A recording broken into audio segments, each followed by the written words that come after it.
And I showed him the videos and he's like, it wasn't anything like that. Yeah, wicked. Pat I skiing, can't tell you how good it was. if you've not done it, you need to do it. Like, You need to do it. Welcome to the Real and Raw podcast, another episode. You're with me, Fearless P, and my co-host, Kyle. So, Kyle, we've just had quite a interesting holiday. mm-hmm. First impressions? Of the holiday Yeah, as a whole, absolutely fucking insane. insane. It was activity-wise, it was, I would say, probably one of the most fun holidays I've ever had. And so am I. That I would say that is probably the most active holiday that we've ever had. Yeah, I got to take off something that I've wanted to do for my whole life, which literally lived up to what I was always hoping it would be as well. Yeah, that was crazy. That was a unique experience. That for sure. was extremely crazy. It's not. I don't think it was a unique experience. I think a lot of people have done it, but the way we experienced it, I feel, was like quite unique. Yeah, I don't think a lot of people have done it either. I feel like people in the UK, they don't really do stuff like that. No. So, if you're wondering what it is we're talking about, in fact, we'll get back to that later. We're going to talk about it later. We'll go through a little bit and give them something to look forward to, innit? Right. The first thing we need to talk about was our alcohol consumption. That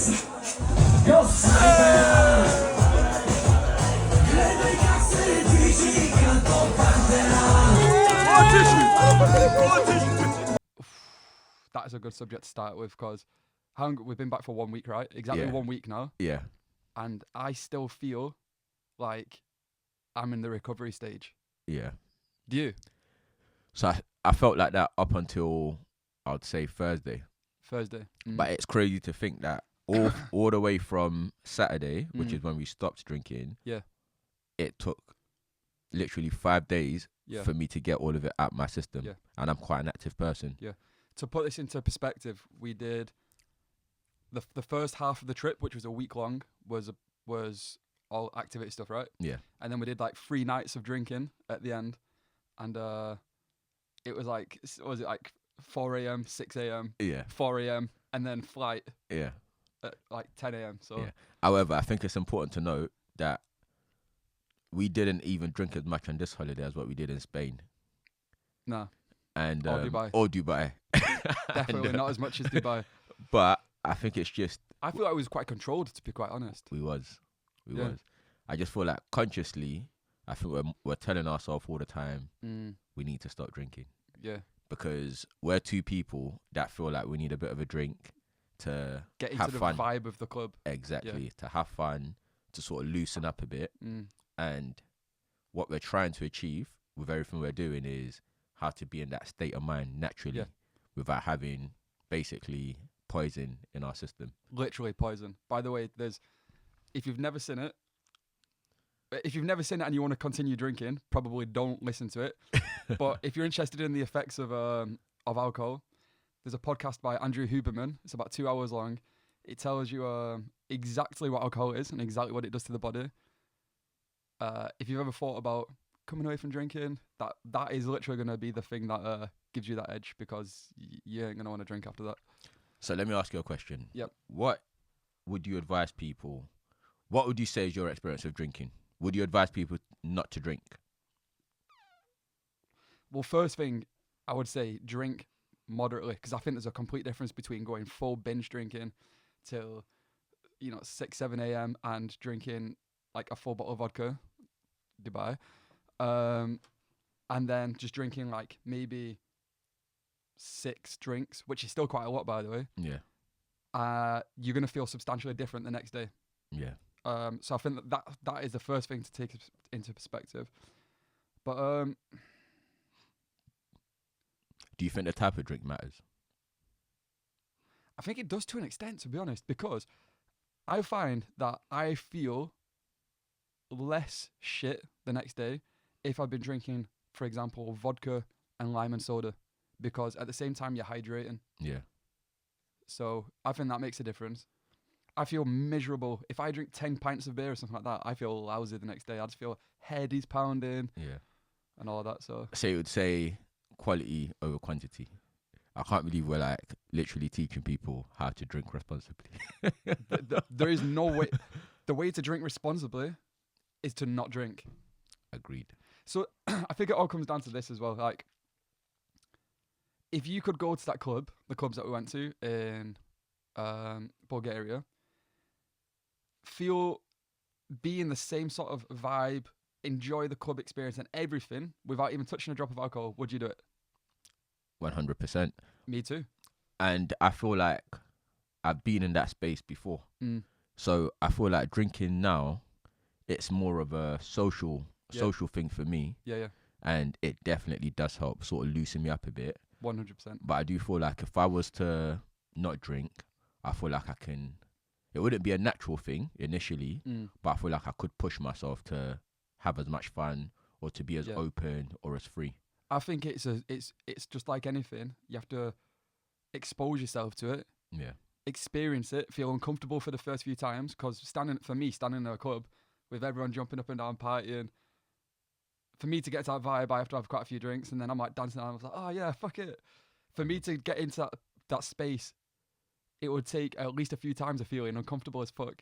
And then I'd be like, oh, do you know what? This ain't so bad. And then you eventually get into it. Yeah. So, yeah. So would you say people should go cold turkey on drinking or try drink responsibly? Drink responsibly. I think, right, so in my experience, I've done 2 years without drinking, about a year and a half without drinking before. My experience was it's easier to just reduce it rather than say, I'm not doing it all, because then, like we spoke about in our last podcast, you become militant. And then it becomes more difficult as well, because you'll go to a party and you'll be like, I am not touching a drop of alcohol. I'm teetotal. And then all you're going to get is everyone else at the party going, oh, come on, drink. Come on, drink. Yeah. You're not just having nothing. Come on, drink. Yeah. Whereas if you just have 1 or 2 drinks, you don't get any of that. It's just like, look, motherfucker, I'm already drinking. Yeah. So what you're saying is, if people cut it down slowly, it would be better than just going cold turkey. Mm-hmm. But then the question then becomes, if you feel like you have to drink, surely that's an unhealthy place to be. That's an addiction, isn't it? I feel like if you have to drink, then there's larger things at play than drinking just for a good night. Do you get what I mean? Yeah. If it's your clutch to enjoy your night, then that means that you need to work on being more confident in social situations for some people. It could be a number of reasons. But say, for example, right, if you drink alcohol to just go into if you're going to a pub or a bar or whatever, and you feel like you have to drink just to feel more social, it's probably going to make more sense realistically and in the long run. Doesn't mean we're all going to do it, to try doing that same thing without drinking and get more social naturally without needing it. If you could do something without poison, you may as well do it without poisoning yourself. So do you feel like, with you, for example, the last few holidays we've drank quite a bit. So do you feel like it's a clutch for you then, drinking? Yeah, for me, I think it is, because I use it as a tool to get, let's say, loose and enjoy the atmosphere. But then once I do drink and I get into that vibe, then like this old sort of party Kyle comes out. Yeah. And then it becomes a case of struggling to stop. Do you get what I mean? And do you think drinking do you think it changes you, or do you think it just exposes who you are more? Oh, good question. Me specifically, in general. You specifically. Me specifically. I think it removes certain barriers that keep me behaving in a certain way, and allows me to be more loose and more social without the thoughts of what is this person thinking and all this stuff. All that stuff goes, so it's just more of a case of I can just have fun and be myself, if that makes sense. Okay, that's interesting. What about you? Tell like, how do you find it? I would say drinking sort of stops me from being in my head, because in social situations, the biggest thing is like you don't want to embarrass yourself. You don't want to sort of not fit in, or you don't want to feel awkward. So when you drink, awkward is a big one. I think that's yeah. So when you drink, it does sort of help you sort of not be in your own head so much, and you're more social, because you've obviously not got those inhibitants in your head. You're obviously a little bit more loose. Yeah. You know, and so for me it is a clutch, but I have been sober. I say I've been sober like I was an alcoholic. No, but I have had periods where I didn't drink at all. Yeah. And I felt like after a little while I could still be the same social person. However, it does take practice. Yeah. And it does take time. See, I've never really been to that many. When I stopped drinking for that period of time, I didn't really go to many parties and stuff like that. So I've never actually put myself into positions, and I've done it once or twice and I didn't really like it. I'm like, oh, I'm just stiff, I can't dance. I'm thinking about what this person's thinking. Why I'm not fitting in. I look like the odd person out because everybody's drunk and loose and I'm not. But I think if I was to do it a couple of times or consistently until that mindset starts to collapse, and then I think at that point I would be able to get to a place where I could do it. It's just actually doing it in the first place, isn't it? Yeah. Making that move. Because it's easier just to drink. Yeah. Well, we've decided that we're not going to be drinking on the next few holidays. Yeah. Or at least reducing it considerably, because the after effects are whatever we've been doing at the gym, whatever we've been doing sort of mentally, it's just like a couple of steps back, which is not required, which is not needed. And it's really expensive as well. When you go on these holidays and you're drinking, it normally it normally ends up being like the most expensive thing you end up doing on the holiday. I would say it was at least so there's no benefits, and it tastes horrible. Yeah, for me, I would say at least it was at least a quarter to a third of the money that we spent on the last holiday. Yeah. So it does cost a lot. Yeah. And it does definitely make a huge difference. My week has just not been. I've done the stuff that I wanted to do to an extent, but it's just not been as productive as I would like it to be. Not even like half as productive. No, because you're lethargic, innit? Usually, I'll in my usual week, I'll be able to like sit down and just be like, okay, right, I'm gonna get a bit of this editing done or something like that. I've sat down to like do it, and I'm like, I just can't. I need to just put on something on TV, and I don't even watch TV that much. This week, I watched more TV this week than I've watched in the past 3 months. Yeah, same here. It just makes you lethargic. It makes you tired. Yeah. Mentally, you're not sharp. You're not focused. All those things can never be a good thing. Yeah. And again, it's not like a sweet that actually tastes nice. For me, alcohol tastes nasty. So just do it for the effects, though, innit? Yeah, me personally, I'll definitely be coming off it because it's not even something that I need to do, to be honest. And if you look at all the more successful people as well, the one thing that they all have in common is they don't really drink very much. Yeah. Maybe at most they'll have like a couple of glasses of nice wine or something. Yeah. But most people that are successful don't really drink that much. No. It doesn't help with success. No, it just doesn't go hand in hand with it. It makes you lethargic, sloppy. I'm more prone to making bad decisions as well. And nobody wants to be sloppy. Nobody wants to be unless sloppy. It's in the unless it's in the bedroom. But so moving on, let's go to so we kind of started at the end of the holiday, to be honest, with the drinking, but I feel like we had to get that out of the way because we both had similar mindsets subject. On that. Yeah. So the start of the holiday, the first thing that we did was skiing, which is something I've done once. I did one day and I loved it, which was a year ago. And I said to Paul, I was like, Paul, I've done skiing before. I think you're going to love it. What was your first... So, first impressions was, I was like, okay, this is interesting. So, I also done 2 hours of a snowboarding lesson. So, not a skiing lesson, which is quite different. So, I done 2 hours of a snowboarding lesson in England on a fake ice before. So this was a new experience for me. So when we got into the snow, I was like, okay, this is interesting. Interestingly, I thought it would be really, really cold. So we had loads of stuff on. However, I realized that as soon as you get moving in that snow, you start to sweat. So to put it into perspective, there was plenty of snow there, but the sun was out, and the 3 days that we were skiing were beautiful days. The sunshine was out. Yeah. It was so nice. But it got hot. it got hot. So that's something to consider if you're going to go skiing. You don't need to have so much clothes on. Yeah. Let's talk about that. We got a little bit excited about picking our gear to... This is the look. This is the rich uncle look. from back in the day. Mate. Diamond stripper. Strip show. Mate, it looks sick though. It looks sick. Okay, I'm going skiing like this. You chose well. I'm going skiing like this. Mate, you're going to be freezing. I think that's kind of a fun experience in itself. Like, it's probably not... It's not too much of a big deal, but like getting dressed up in that ski gear and then you buy all the gear and you put it on like all these layers. Yeah. Just gets you excited to go skiing, innit? It does. And skiing for me was like such a good experience. It's definitely a really fun activity. I would say it's probably one of my favorite activities away from tennis. Yeah. It's probably right up there with other stuff apart from tennis.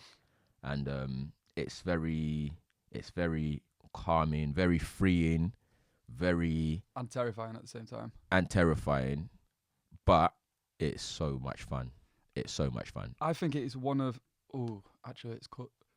it's very close to climbing for me, but I would say skiing is one of the most rewarding like sports that you can do, or like sort of outdoor hobbies. Yeah. Because at first we both started like we weren't terrible, but like we were good at the easy stuff. Yeah. And then we was like, Paul kept saying like, we've been doing it for a day now. Let's go to the red or the blacks. And I was like, Paul, we ain't ready for that. Yeah. And then we went up to the top slopes. There was a certain part which was super steep, which was at least a red in it. Yeah. Red is like the steeper slopes. And red is basically medium. Yeah. And I don't think we tried that 2 or 3 times. I think I linked one turn on it. Yeah. So basically, to put it into reality, we basically just fell the whole way down this hill. Yeah, basically. Every time. Basically, and I remember the first time we done it, Carl he fell, but he was able to get up and he was alright at it. And I remember when I fell, I was like, this. Now I know why Carl didn't want to do this. However, funnily enough, the first time we done the red, the other ones just became super easy. So much easier. So that's another thing to keep in mind is whenever you challenge yourself, it makes the stuff you've done previously way easier. So whereby previously when we had like sort of difficult slopes or whatever, or medium slopes, or not difficult but difficult for amateurs, we would struggle a little bit, maybe fall, maybe not be able to control the skis or whatever. But once we done that red once, and then we went on to the blues again. The blues just seemed like so easy. It seemed like it was almost on a flat surface. So yeah, you're right, and they felt not just easier, but like a lot less steep. Yeah, it felt so much easier. So we decided that we're gonna do that red as many times as possible because apart from falling, it was so much fun. Which we did come out with a few bruises. Yeah, it was so much fun. There was one point where I fell on that red, and I fell and I basically did a flip in the air. And when I landed, I started sliding down that hill, and for literally like three quarters of the hill, I was just sliding with my head downhill, sliding upside down. I was like, I'm literally not stopping her. And the only thing that was going through my mind is like, I need to stop sliding so I can get up and like literally try and do a couple more turns on this, because I'm not going to accept that I've gone down this hill. Yeah. I'm not linked one turn. And the funny thing is, the reds ain't even the hardest one. So imagine if you fall in the reds and you can't even stop yourself from falling. You're literally just rolling down the hill. Imagine what the blacks would have been. And I was ready to do the black. It doesn't even look like he's going that fast though, does he? No.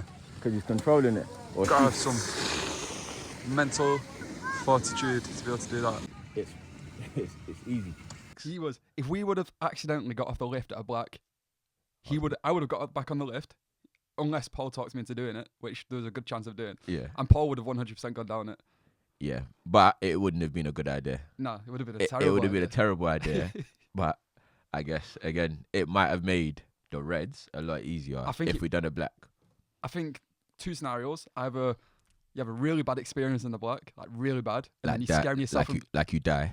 That, or you manage to survive, and now you're just terrified of skiing altogether. Yeah. Or same thing that happened when we was on that red. Like you've done that hill that's so steep that when you go into red, it's like, this isn't that steep no more. Yeah, for sure. So,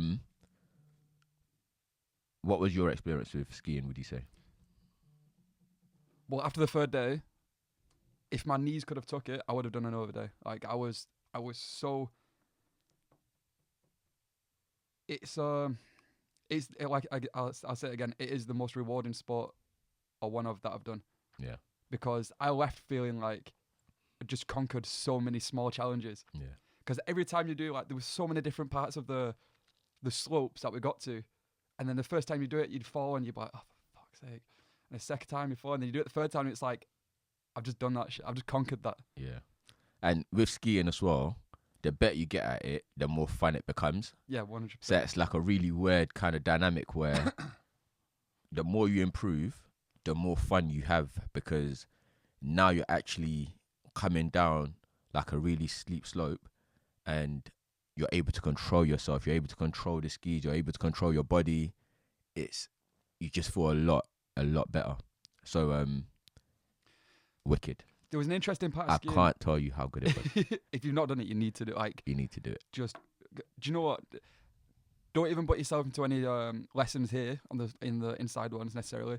Go to somewhere like Bansko where it's quite cheap. Yeah. Get yourself like a personal one. He'll meet you up on the slopes, the actual slopes, for like 2 hours, and you'll learn enough to be able to then just start doing it yourself and picking bits up. Yeah. That's the best way to do be it. brave. Be brave. Be brave. Not too brave, but be brave enough. The worst that's going to happen is you're going to break a bone or die. So yeah, I mean, and what's so bad about dying?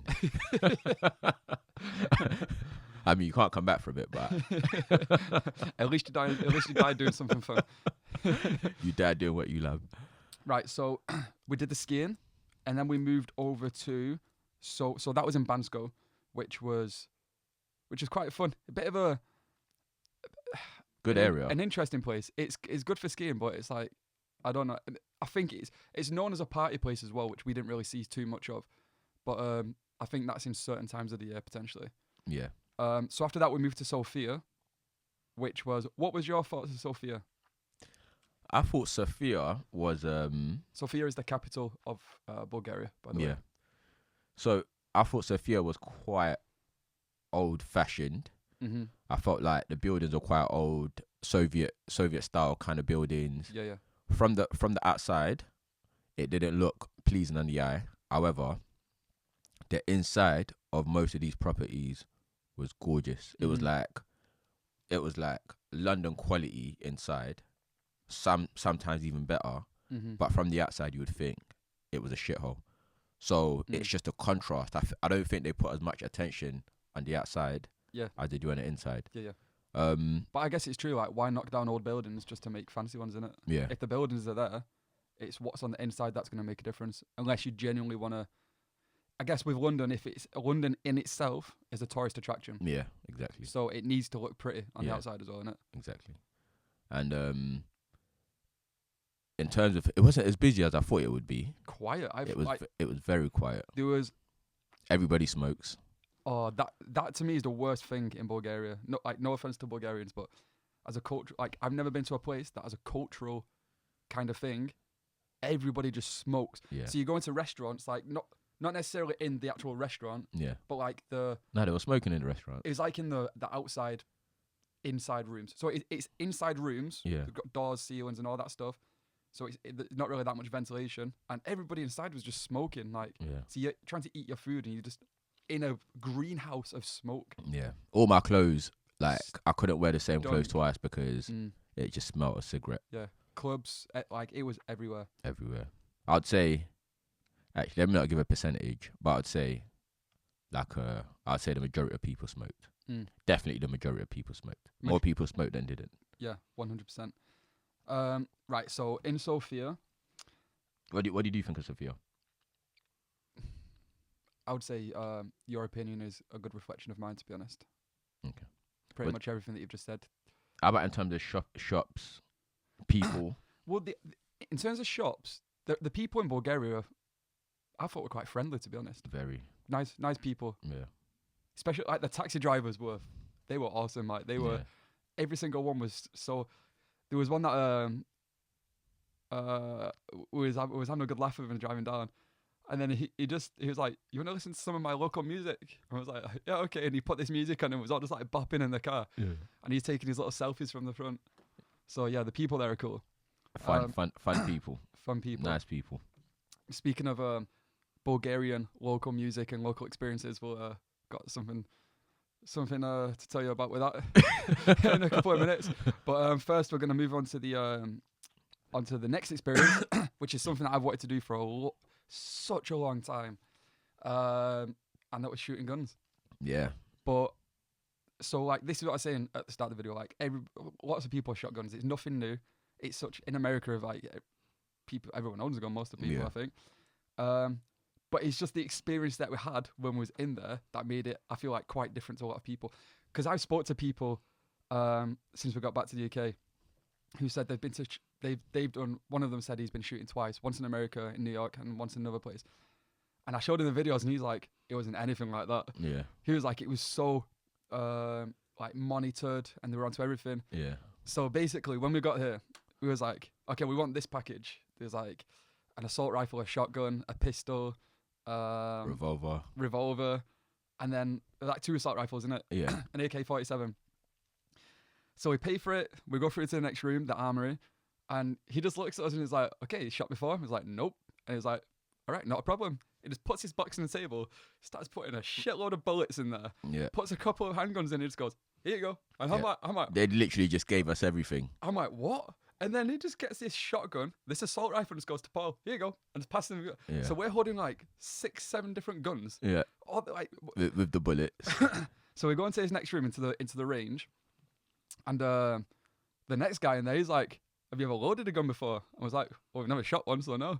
And, like fast forward 5 minutes later, we stood there on our own, no one watching us, with these, like, what was it, like 10 clips? Yeah. And we were putting the bullets in ourselves. All these handguns are on the side right next to us. Yeah. Like, it was just an insane experience. On my Insta, I had people private messaging me saying, "You lot look like you was about to do a raid on a bank," which was hilarious. I mean, there was the amount of firepower that was around was enough to cause a lot of havoc. Yeah, for sure. Put it that way. For sure. So yeah, the experience of firing the guns was, did it live up to my expectations that I built up? Usually you build up an expectation of something in your head. Yeah. And then when you actually finally do it, it's like, oh, it was good, but it never reached expectation. This reached my expectations. And you was good at it. I was fucking great at it. You was very good at it. Like some of the shots that I was getting, especially with the revolver, jeez. Ooh. Every single one was in the middle of the target. Yeah. All 6 rounds. I was thinking, I think this boy's done it before. You. Yeah, well, maybe I was supposed to be in the military. Who knows? Maybe special forces. Special forces. It's not too late. And Middleton, give us a shout. Maybe I should get into SAS. So, which was your favorite gun? Favorite gun? Do you know what? Funny enough, keep it simple. It was the handgun. The revolver? No. Just a standard handgun. Okay. Don't know what it is. It's just, maybe it's because that's the one that was just always thought about firing. Do you get what I mean? Yeah. But the handgun was just, I think, always equally as fun to fire because every single one was a new experience. Mm. But if I was to go back, I would pick the handgun and the assault rifle to do again. What about you? What would you do? I would say the shotgun was my favorite, just because I like the impact.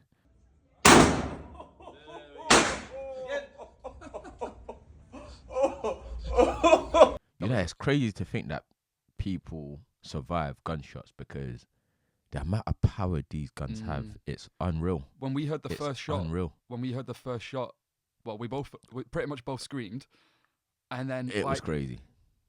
We didn't have our ear protectors on as well. Yeah. And the guy next to us just took this shot, and it's loud. So loud. It is so loud. Like my ears were ringing for about 3 days. But the thing is, you get used to it so quickly.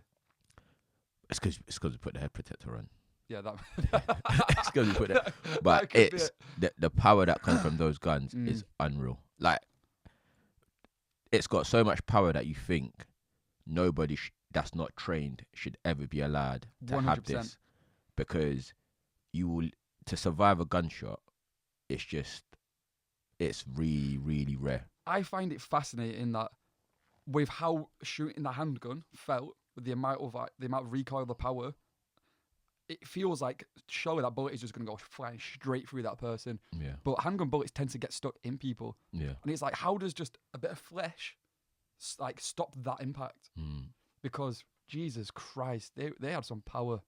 Yeah, and the shotgun.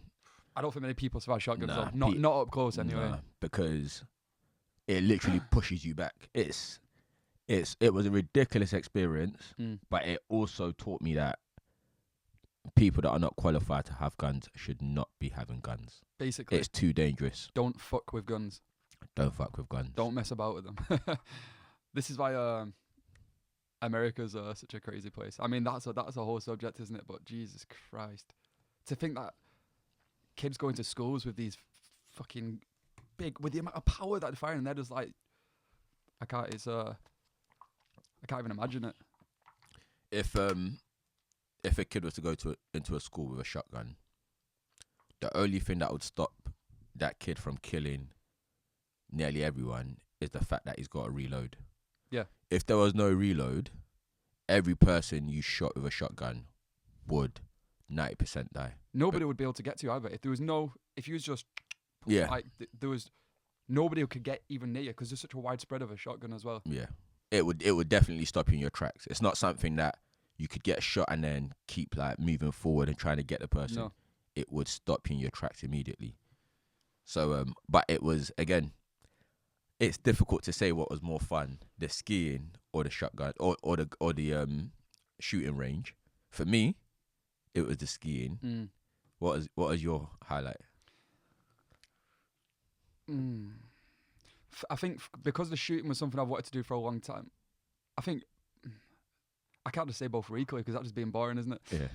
The shooting is something I wanted to do for a long time, so the shooting was a hell of a good experience. But I feel like skiing is something that you can get better at in a more substantial way over a period of time, so you get more reward long term from it. Yeah. Do you get what I mean? So you're choosing skiing? I'd choose skiing. One time I'd choose skiing. Slightly. Yeah.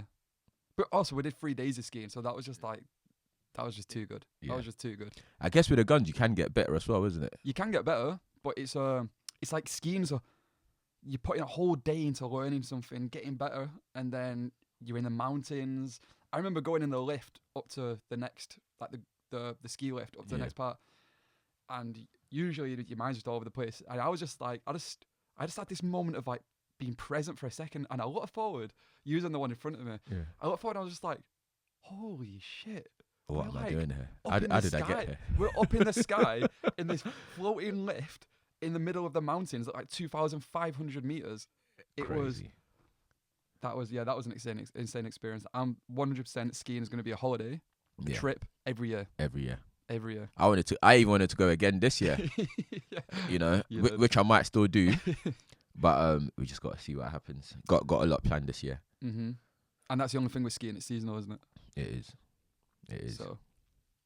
So away from skiing, shooting, what did you think of the clubs? So we went to 2 clubs, right? We went to one which was like a standard club which you could find anywhere. Yeah. It was better than a standard club. It was a good club. Yeah. And then went to another one which was just like a sort of average club, but it was about as local as an experience in terms of Bulgarian music and Bulgarian clubs as you could get. Yeah. That was my favourite one because we met a few locals as well who took us there, and it was just, I just felt like we were the only 2 tourists in there. Yeah. So I felt like we was just having this whole experience. Do you get what I mean? We've been to tons of clubs everywhere. Yeah. This was like a whole experience. The music was like nothing I've never really heard before. Yeah. And it was busy. It was busy, and everyone really busy. And it's the way everyone was like dancing as well. And the other club was just like a standard club. Everyone was like dancing it literally just looks like a normal club. This other one was. It was just crazy. The locals were dancing crazy. There was jumping up and down. The dancing was different. It was just a different atmosphere, different energy altogether. And they played drums in the club.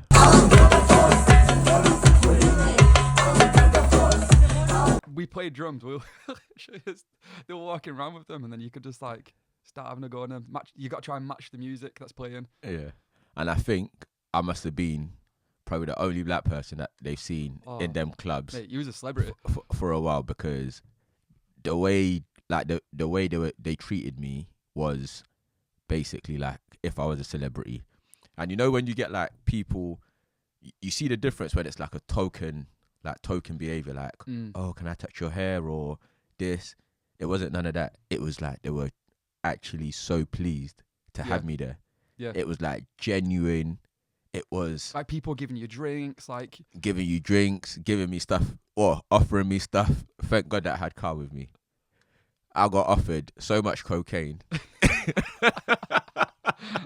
I did not know where these lot were trying to take me. They were like, "Oh, just come with me.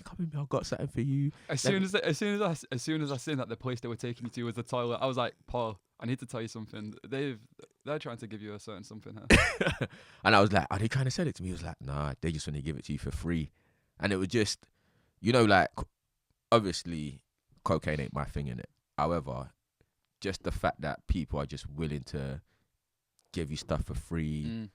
We were like one of the only people that let play the drums. They were just, because usually they go around and charge people for the drums, right? Yeah. But then they were just like, yeah, there you go. Like, it was just, and it was literally everybody I spoke to was just super nice. Like asking, "Do you want a drink?" It was just so accommodating. Yeah. And that was surprising for me personally, because sometimes you build up something in your head, even though with me, because I've traveled like the whole world. Sorry to say, but yeah. Well, not even sorry to say, but not sounding, not to sound arrogant or whatever, boastful or whatever. Yeah. But because I've been all around the world, I don't really have no preconceptions, because initially in my traveling experience, I've had those and it's been disproved 90% of the time. Yeah. So then you learn to just go to places and just take it for what it is. So even though I didn't have no preconceptions, it was way, way, way, way, way better than what I thought it would be. Yeah. You know what I'm saying? Even though I didn't think it would be bad, but it was just super nice. And it was everywhere. It weren't only in the club. It was in the supermarkets. It was just everywhere. People were just really friendly, nice people. So that was nice to see. Yeah. I'll definitely recommend, if you're looking for somewhere to go for a new experience and a bit of like party life or whatever on a weekend, I'll definitely say Sofia. Yeah. I'll definitely say give it a go.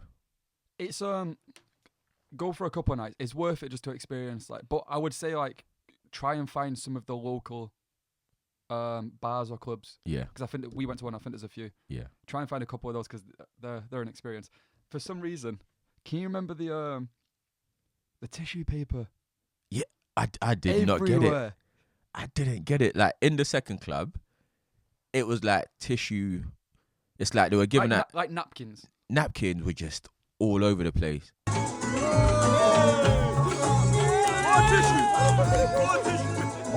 Can a Bulgarian person in the comments explain to us why there was so much tissue paper? It was like a cheap alternative to confetti, except probably not cheaper. Yeah, exactly. We were like, why is there tissue everywhere? Yeah, it's crazy. And there was live performances. It was just a whole vibe. It was a vibe. It was a good atmosphere. Definitely. I don't know if we would go there again, because we've got so many places to go. However, yeah, it was definitely a good experience. I think we share the same kind of opinion on that. Like, there was. So me and Paul were saying the other day was like, we want to go to pretty much every country in the world, like all of them. And I got a list up. I thought I'd been to a lot of countries, and I got a list up, and I was like, whoa, there's a lot of countries in this world. There is. So there's no point in going to the same place twice. Yeah.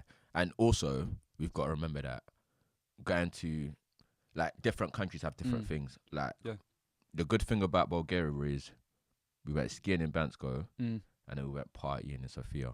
Two completely different places. Yeah. So when we go on these holidays, so even though I say like I've been to a lot of places, I haven't actually experienced different stuff in the places. So I've been to places where it's been more like beachy, and then I've been to places where it's been more city. Yeah. So every country you want to experience more of it. Both. So it's not only, I don't think we only go to every country in the world, because God willing we'll be able to do that.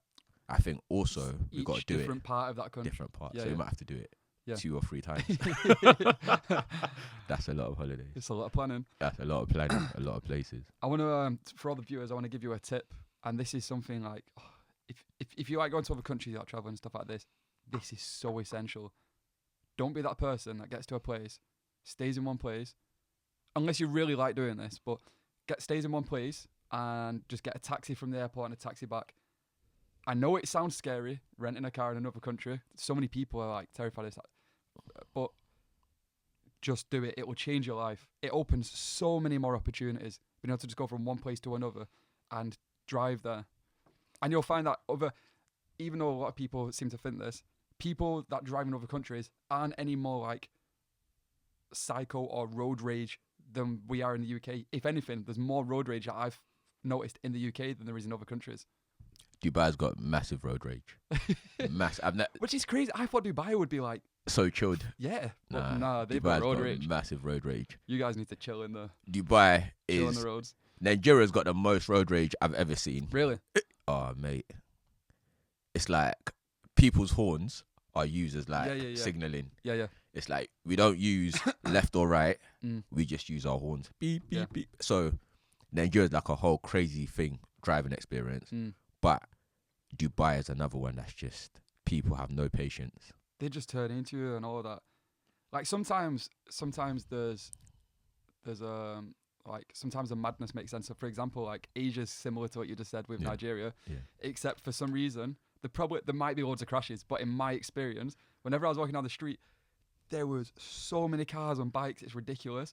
And the only way to cross the road is to just step into the road. Yeah. And then they all just start swerving around you. It's like a symbiotic like relationship with all the vehicles. Yeah. So you're walking across the road and you've just got to hope, what should they do? That they all just swerve around you. So, and then you make it across the road. There's people that stand on the side of the road for like 2 hours in the first time there. And you know what's crazy? There's hardly ever accidents there either. I think how do people drive? I think there is, but maybe you just don't hear about it. Because if you search it, there is. Like people do this long bike ride in Vietnam. And my friend did it. And he said he saw like 2 or 3 different occasions of people just splattered on the ground where they've come off the bikes and have been hit by stuff. So it does happen. But in my experience, I just saw like there was method to the madness. Yeah. It worked. What Carl said, I think it's important to touch on again. We don't go on no holiday without renting a car. No.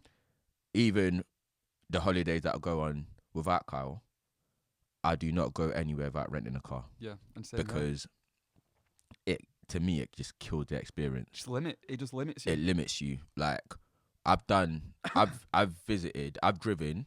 I think when I was in France, I drove to Monaco. When I was in Spain, when I was in France, from Cannes, I drove to like all the near areas, and I also drove to Monaco. When I was in Spain, I drove to what's that British island? Gibraltar, exactly. So and it's just good to see these things. I think when I was in Croatia, I think I drove into Italy. Like, was it Italy or when I was? Anyways, one of the other trips, I drove like literally from one country into like. What is next to Croatia? I drove into like another, like a part of another country. I think Montenegro is next to Croatia. But So, Croatia is one of the best road trips I've ever done. I did something like 2 weeks driving from Split all the way up into the sort of middle of Croatia, round the coast and back. And the amount, not even just for going from one location to another, you'll see so much more on the sides of the roads that you can just pull over to and do stuff. Like, it opens up so much more. Yeah. So do look into like renting cars. and doing more like an adventure rather than just staying in one area. And also, it's so deceiving. Like, you don't learn much from a country when you just stay in one area. Like, I remember when I went to Prague and we just stayed in the city centre, you think that's the Czech Republic, but really and truly, there's so much more to it. Much more. You just stayed in one area, seen the same kind of people. It's like being in London and staying in Westminster, basically. Yeah. So around Croatia, we've got Slovenia, Hungary, Serbia, Bosnia with no beach, Bosnia with the tiny beach. We was talking about this not long ago. So Bosnia has somehow ended up with a pretty decent sized country. Yeah. And then at the very bottom, I'll put this up on the screen so you can see it because it's quite funny. And at the very bottom, they've just got this tiny little section of a beach. And we went into the images on Google Maps, and it's just like all you can see is just a condensed crowd of sunbeds where everybody's probably come from the whole country is trying to get this little bit of a beach. Yeah. So it's really good. Rent a car. Also, 100%. What would you say would be? What would you advise people to do in terms of how they interact with people on holiday? Do you reckon they should try to learn the language? Do you reckon they should just speak English or? So, because I know the reason why I asked that is because I noticed with you always try to like interact with people in their language and learn a bit about their culture and everything. So fortunately for us as English speakers, a majority of the world do speak English, and that is a luxury that a lot of us take for granted. Like, we should never take that for granted. Yeah. The fact that we can communicate with so much of the world so easily is a great thing for us, really. But I think I've spoken to multiple people about this in other countries, and they've always said that they think, in their eyes, it's a nice thing if people do learn at least like hi, hello, bye, the basic words, thank you, please. They said it all goes a long way, and I've done it in quite a few places. And also, not even just for like sort of to please people when you go to these other countries. If you it takes maybe 20 minutes to learn a couple of words, and then you just say it over a few times, practice with people when you're there, and by the end of the trip you could know hi, hello, hi, bye, thank you, please. If you do that 6 different countries in 1 year, you know, like the basic greetings and stuff in 6 different languages. Yeah. Now imagine that over 10 years, if you can keep doing it. Yeah. It's worth doing. It's definitely worth doing. So, to summarize, I want you to give us like a little 5-minute experience of the whole holiday. 5-minute experience of the holiday. Okay. In terms of in what way? In your experience, how you felt beginning to end. Beginning to end. Right. Okay. So, for me, from the start, from walking into that first like being in Bansko and then being in the mountains, because for me that was the second time I've been there, but first time was under different much different circumstances. This time, knowing that I was doing 3 days was a great feeling. And then we checked our apartment, which was an amazing apartment as well. Like, it was it was very, very nice. Carl done very well with and that it wasn't expensive as well. Do you know, if you search well, you can find really, really good accommodations for a real reasonable price if you just put in the effort to actually like look. Yeah. I mean, don't get me wrong, I put maybe too much effort in sometimes. It burns my head. But the skiing for me was probably one of the best active-wise experiences I've ever had. I feel like the next time I go, I'll be able to pick up from where I left and continue learning, and then hopefully get up to the red slopes the second time round. And I feel like it's opened up so many more trips for in the future as well. So like other ski destinations, and stuff like that, which gets me very excited. So the skiing was amazing. The smoking I didn't like at all. Like, it was just like we were saying before, my clothes stunk all the time. But if it's a cultural thing, you can't really knock it. Yeah. And then I didn't think the night. I mean, I don't know if it's nothing. I didn't think the nightlife was so great. I mean, we was there when it's a little bit quieter in Bansko. And then Sofia, kind of the same as like we're talking about before. Really, it was didn't feel like a huge city, but the clubs and the experience of shooting for me, the shooting for me was something I wanted to do for a long time. Like I've said, so that was something ticked off my bucket list. Yeah. And something I want to do again. To be honest, if I lived in America, I would be straight at a shooting club every week now. So, what about you? So, what would you rate it? Your experience out of 10, and in the country out of 10. Experience was a 9 because I've not done anything like skiing or shooting before. Yeah. So that just makes it a completely unique experience, which puts it right up there. The country, I don't like rating a country as an overall. Overall, like a 6. Okay. Because I feel like other than the skiing and the shooting, there really wouldn't be that much that I would have done. The clubs were good, but you find clubs anywhere. Yeah. I did like the club that I went to that was a bit more cultural, but clubbing is just clubbing, isn't it? Yeah. At the end of the day, so probably a 6 because without those two main things, I probably wouldn't. I would have had a shit time. Okay.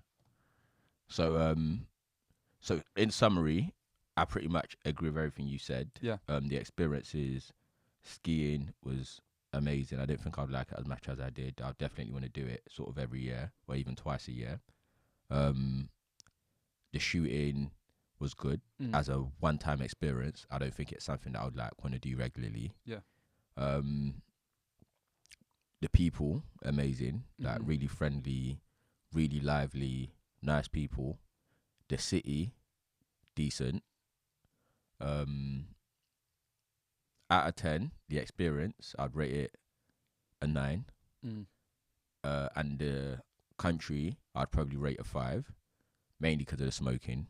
And also, I don't want to say that there wouldn't be much to do about those two things because, in every country, there's always hidden gems. Yeah. No, I agree with that. However, I would say it wasn't as lively as what... It's not London. It's not as lively as London. It's not as busy as London. It's not... And because London is where I've pretty much grew up, you tend to compare everything to what you know, isn't it? So compared to London, I'd rate it a 5. Yeah. So in my opinion, once you've done a large number of cities just kind of become the same, to be honest. Yeah. Unless you're a person that really loves cities and you can start finding all the indifferences and stuff like that. But for me, or into history and you like the buildings and stuff. But for me, a city is just a city, usually, mostly now. So that's why I like it. So, like you said, there is always hidden gems. But for example, I don't want to compare countries, but when I was in Croatia, there just seemed like a lot more to do in different places along the way. But it could have been because it was summer as well and it was hot and it was just different vibes as well. Yeah, agreed. And to be fair to Bulgaria as well, I don't think they... How can I put? I think Bulgaria, they're very much to their culture. I don't think London is trying to cater to everybody, isn't it? It's trying to cater to people from different parts of the world. Whereby with Bulgaria, I feel like it's catered to Bulgarians. No, I agree with that. So they like... My vibe was that they like to stick to their culture. Yeah. And they don't really want to open up too much. Exactly. To influence by other people's cultures as well. Yeah. So which is sometimes a good thing. So all in all, top holiday. Where would you rate it out of the holiday so far? There's not much. There's only what me and my both of our holidays. It's been Spain, Dubai, and Bulgaria. I probably put it at the top just because it was because the activities just put it to the top. Yeah, I agree. Dubai was fun, but Dubai again is just a city. There's lots of fun stuff to do there. Don't get me wrong, but like our experience was just a lot of drinking and partying and that type of stuff. Oh, actually though, the supercars. That did put it up there. So that ooh, it's a tough one. I'm gonna put them level now. I'm gonna put Bulgaria first. Bulgaria first. But I'd put, because in Dubai, it, like you said, it was partying. It was supercars. It was like nice hotels. It was just luxury. Yeah. There weren't really no activities. There was very little activities. There was literally no activities. we probably could have put more activities in, but it was just... We were just taking in the lifestyle. It was taking in the lifestyle. When in Dubai. But, you know what? When we talk about Dubai, like, I don't know if you lot noticed, but as soon as you mentioned Dubai, we just started smiling because the images of what the stuff we done in Dubai, it's just ridiculous. Like, Dubai it's a city that everyone needs to visit at least once. Yeah, 100%. Especially if you've got money. Especially if you ain't got money, don't go there. Yeah. Like, not even... If you've got money, it's the place to be. If you've got money, it's the place to be. If you haven't got money, you're not going to get the best of Dubai. Dubai is basically pretty much made for people with money. I would have to agree with that. Unfortunately. So that's it for today. That wraps it up. Join us next week. Yeah. See you later. See you later. Bye.